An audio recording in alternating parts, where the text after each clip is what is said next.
네, 국회 원구성 협상을 위한 여야 원내 수석 부대표 만남이 어제도 있었지만 결과물은 없었습니다. 미래통합당에서는 차라리 18개 상임위원장 모두 가져가라 뭐 이런 이야기까지 나오고 있다고 하는데요. 자, 더불어민주당 원내 수석 부대표를 맡고 있는 김영진 의원 연결해서 이야기 나눠보도록 하겠습니다. 나와 계시죠, 의원님? 네, 안녕하세요. 네, 김영진입니다. 네, 안녕하세요. 지난 주말에 주호영 미래통합당 원내대표를 직접 찾아가셨다고 들었는데요. 좀 만나셨어요? 토요일 날 울진에 있는 불영사를 갔었는데요. 네. 제가 도착했을 때는 조영 대표께서 다른 곳으로 이동을 해서 예. 직접 뵙지는 못했고요. 아하. 그리고 올라왔습니다.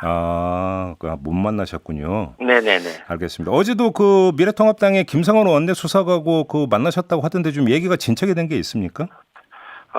김성원 수석하고는 뭐 자주 만나고 연락하고 있는데, 네. 어제 만나서 조영 대표께서, 지난 주말에 김종인 비대위원장하고 만나서 이번 주 중에 올라오신다고 그래서 네. 언제 올라오는지 그리고 올라와서 원구성 관련해서는 어떻게 진행할 것인지에 대해서 의견을 주고받았는데 네. 명확하게 조영 대표가 언제 뭐 오신다든지 이런 얘기가 없었고요. 그러게요. 저희들은 그래서 빨리 좀 원구성을 진행을 해서 추경 및 국가안보에 관한 대응들을 같이 해야 되는 게 아니냐 네. 그런 취지의 말을 전했고요. 네. 김성원 수석은 원론적인 얘기를 했던 것 같아요. 그러게 어제 저희가 이제 미래통합당의 성일종 비대위원하고 인터뷰를 했는데 뭐 이번 전에 올라오는 것을 기정사실로 이제 보면 안 된다. 그거는 그 민주당 태도에 달렸다 이렇게 이야기를 하던데요. 저는 제가 보기에는 조영 원내대표가 있어야 할 곳이 지금 사찰이 아니라 국회라고 생각을 하고요. 네. 숙고와 고민의 시간이 한 일주일이 넘었기 때문에 이제는 국회에 와서 그 답을 찾고 네. 또 할 얘기가 있으면 국회에 와서 얘기하고 협상을 통해서 국회를 정상화시키는 것이 아마 국민들의 바람이 아닌가. 네. 그리고 이전에 다 여야 간의 원구성 관련한 많은 수기들이 있었고 고민들이 있어서 네. 그 11대 7로 상임위원장을 나누고 국회에서 그 역할을 하는 부분으로 얘기를 했었는데 네. 실제로는 미래통합당 내에서 그 합의안들이 그 거부됐기 때문에 네. 그 해결 지점을 예. 여당에서 찾는 게 아니라 미래통합당 당내에서 찾아서 조영 원내대표의 그 리더십과 지도력을 인정해주고 협상안을 인정해주면서 출발하는 것이 현재는 가장 적절하지 않은가 그렇게 보고 있어요. 지금 의원님께서 그 말씀하시니까 좀 사실관계 하나 좀 확인하고 넘어가는데요. 그러니까 그게 네네. 그러니까 미래통합당 의총에서 부결이 됐다라는 취지의 지금 말씀을 하셨는데 그러면 네네. 전 단계에서 11대 7로 나누기로 주호영 원내대표고 김태년 민주당 원내대표 간의 합의가 분명히 있었던 겁니까? 저는 제가 직접 그 18개 상임위원 관련해서 네. 큰 틀에서 176석의 여당은 책임 여당으로 법안과 예산이라고 하는 국회의 큰 기능 중에 여당은 법안을 좀 대표하고 야당은 예산을 담당을 하면서 네. 민주화 균형 속에서 국회를 나눠가자. 그리고 야당에서 요구했던 여러 가지 중요한 뭐 국토위, 정무위 등 주요한 상임에 대해서 네. 전격적으로 받고 우리들이 양보할 만큼 최대한의 양보를 통해서 적절한 국회 구성을 통해서 저하고 김성원 원내수석과도 여러 차례 얘기를 했고 네. 김태년 대표와 조영 대표께서도 같이 대화를 하면서 대략 이런 정도로 추진해보자라고 해서 저희들은 가합의안이라고 봤고요. 그래서 네. 그 안을 가지고 의총에 제안을 했다라고 했지만 실제로는 많이 논의되고 고민된 안이었다. 그렇게 네. 보는 게 적절한 것 같아요. 합의안이라고 저희들은 보고 있습니다. 합의안이라고 보신다. 그러면 네, 결국 가합의안이라고 보고 있습니다. 그럼 주호영 원내대표가 지금 국회로 돌아오지 않고 사찰을 이제 계속 그 도는 이유 가운데는 당내용도 있다 이렇게 보시는 겁니까? 그럼 혹시? 저는 제가 보기에는 여러 가지 측면이 있는데요. 네. 미래통합당이 과거에도 그랬는데 자유한국당 시절에도 그랬는데 네. 나경원 원내대표, 심재철 원내대표 여야 간에 정말 고민과 숙고 속에 합의했던 안들이 계속 그 야당 미래통합당 내에서 부결됐어요. 그러면서 네. 그 국회 파행과 공전이 됐던 경험들이 아주 많은데 그 상황들이 지금도 계속되고 있어서 네. 우선적으로 제가 보기엔 야당에서 그러한 그 부분에 관해서 좀 정리하는 게 필요하지 않을까. 당 내부 사정이 어떤지 모르지만 저는 뭐 그것 때문에 그렇다라고 보지는 않는데요. 예. 그런 어려움이 지난 한 1년 반 동안 야당이 갖고 있는 야당의 리스크다 그렇게 보고 있어요. 그래요? 그런데 그렇게는 보지 않는다는 말씀이 예를 들어서 어떤 당내 리더십을 더 확고히 하기 위해서 지금 주호영 원내대표가 자명하고 있는 것으로까지는 해석할 필요는 없다라는 말씀이신가요? 그거 거기까지 제가 말씀드리는 건 좀 범위를 벗어나는 것 같아요. 네네. 아무튼 지금 미래통합당의 입장을 간단히 정리를 하면 법사위원장을 토해내든지 아니면 네. 18개 상임위원장을 모두 맡아라 이거잖아요. 간단히 정리를 하면.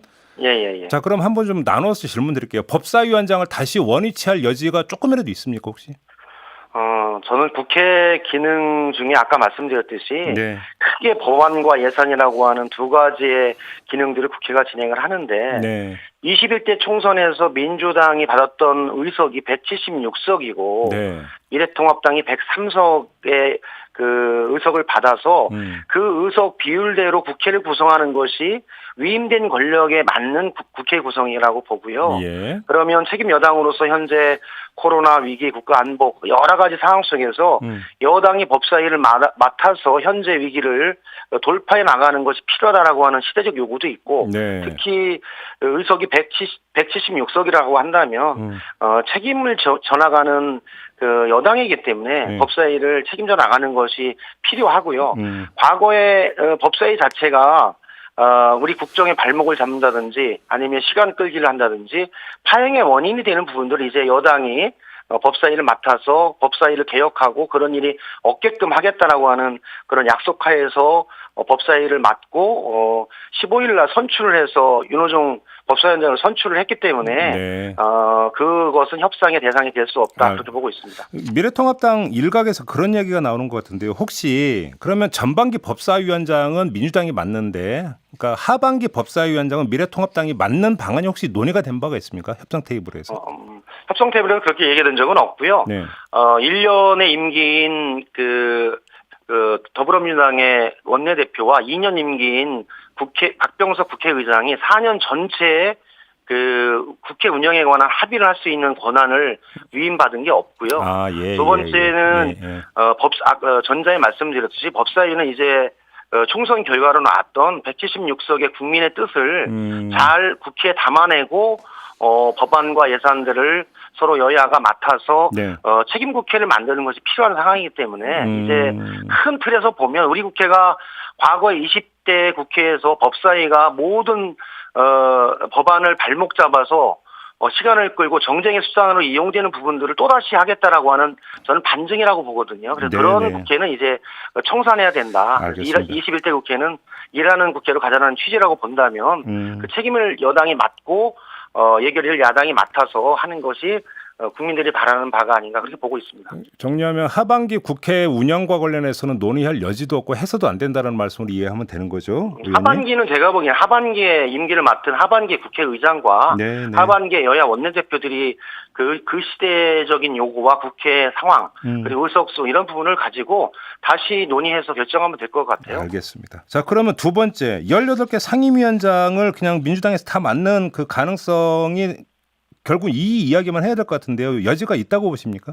저는 제가 보기에는 이제 어느 면에서 보면 18개 상임위원장을 다 맡아라 그런 부분들은 뭐 홍준표 전 대표께서도 그런 언급을 하신 것 같은데 어느 정도는 제가 보기에는 국회 운영에 관한 컨센서스가 여야가 합의되고 그런 제도를 도입할 것인가에 대한 사전에 좀 서로 논의가 되면서 도입하는 게 맞지. 지금 11대 7로 여야가 국회 상임위원장을 나눠서 견제와 균형 그리고 책임 여당의 역할, 견제 야당 역할을 하라고 하는 국민의 뜻이 있는 것이기 때문에 그렇게 아주 극단적인 형태로 제안하는 것 자체는 국회를 구성하는 국민의 뜻에 적절하지 않은 경우로 비칠 수 있다 그런 생각이 들거든요. 그래서 저는 적절한 제안은 아니고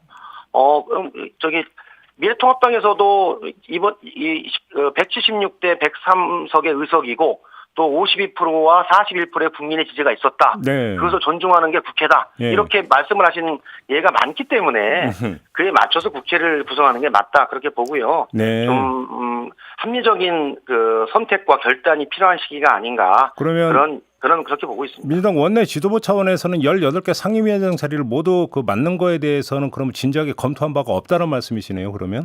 제가 보기에는 그렇게 검토한 바는 없습니다. 그래요? 국민의 뜻에 따라서 11대 7로 위원회를 맡아서 하는 것이 국민의 뜻을 따르는 것이다. 그러면 예를 들어서 봅니다. 이해찬 지금 대표 같은 이번 주 안에 의원 구성을 마무리해야 된다라는 그 요지에 이제 발언을 한 바가 있고 그 네네. 같은 당의 홍익표 의원 같은 경우 어제 이제 다른 방송에서 뭐 경우에 따라서는 18개 자리를 모두 맡을 수도 있다 이런 주장을 하던데요. 그럼 이건 그냥 개인 의견으로 보면 되는 겁니까? 제가 보기에는 가정법에 입각을 해서 네. 그렇게 말하는 것보다는 이번 주에 다 원구성을 하기로 그 방향을 잡았기 때문에 그 예, 안에 예. 합리적인 그 결정과 결단 그리고 여야 간의 만남을 통해서 네. 원만하게 원구성을 하는 것이 필요하다 그렇게 보면 될 것 같고요. 알겠습니다. 나머지 분에 관해서는 그 이후에 논의해도 충분할 것 같아요. 지금 그 문재인 대통령이 6월 안에 3차 추경 통과를 이제 그 강력히 부탁을 하지 않았습니까? 아주 강하게 부탁을 네네. 했는데 지금 며칠 남지 않았어요. 그래서 지금 나오고 있는 네네. 시나리오 가운데 하나가 전 그러면 예결위원장만 일단 뭐 원포인트로 선출을 해서 추경안을 처리하는 시나리오가 이야기되는 것 같은데 혹시 검토한 바가 있습니까?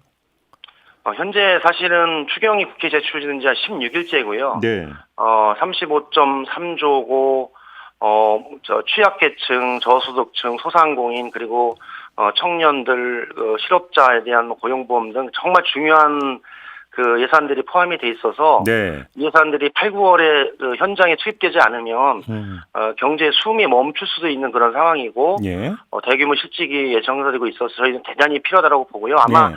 대통령께서도 그런 취지에서 6월 중에 마무리해달라고 말씀을 하셨는데 저희는 이번 임시국회 내에 마무리하는 걸 목표로 하고 있고요. 예. 저는 그래서 이번 주에는 예. 예결을 포함한 주요한 3차 추경 처리를 위한 상임위 구성은 반드시 맞춰서 진행을 해야 된다. 그런 목표를 가지고 진행하고 있고요. 여러 가지 잠깐만요, 의원님. 가능성들은 열려 있다고 봅니다. 지금 네. 말씀에서 3차 추경과 관련된 상임위원회는 빨리 해야 된다는 취지의 말씀하셨으면 네네. 제가 원래 이제 드렸던 질문, 예를 들어서 예결위원장 같은 경우 원포인트로 선출할 수도 있다라는 뜻으로도 받아들일 수 있는데 맞습니까? 저는 원포인트라기보다는요. 아까 네. 말씀드렸듯이 여야가 법사위 예결위를 맡기로 했으니까 네. 조영 대표가 금주 중에 올라오면 오늘이나 내일 정도 오실 거 아니에요? 네네. 그러면 오셔서 저는 합리적으로 결정을 하게 되면 그 속에서 결정을 하고 이번 주에 결정을 하면 네네. 예결위도 충분히 구성해서 갈 수 있고요. 예. 일단 저희들은 이번 주에 원 구성을 마무리해서 3차 추경을 이번 임시국회에 마무리한다라는 목표를 가지고 진행한다. 네. 그리고 모든 가능성은 열려 있다. 그렇게 보면 될 것 같아요. 6월 안 처리 일단 뭐 아니 7월 3일까지입니다. 네, 7월 3일. 이번 임시국회가. 알겠습니다. 마지막으로 짧게 요거만 좀 여쭙고 마무리할게요. 지금 그 안철수 국민의당 대표가 미래통합당에 윤석열 탄압금지 결의안을 함께 제출하자 이렇게 제안을 했다던데 소식 들으셨죠, 의원님? 어떻게 평가하세요? 민주당에게는 제안한 적이 없고요. 네.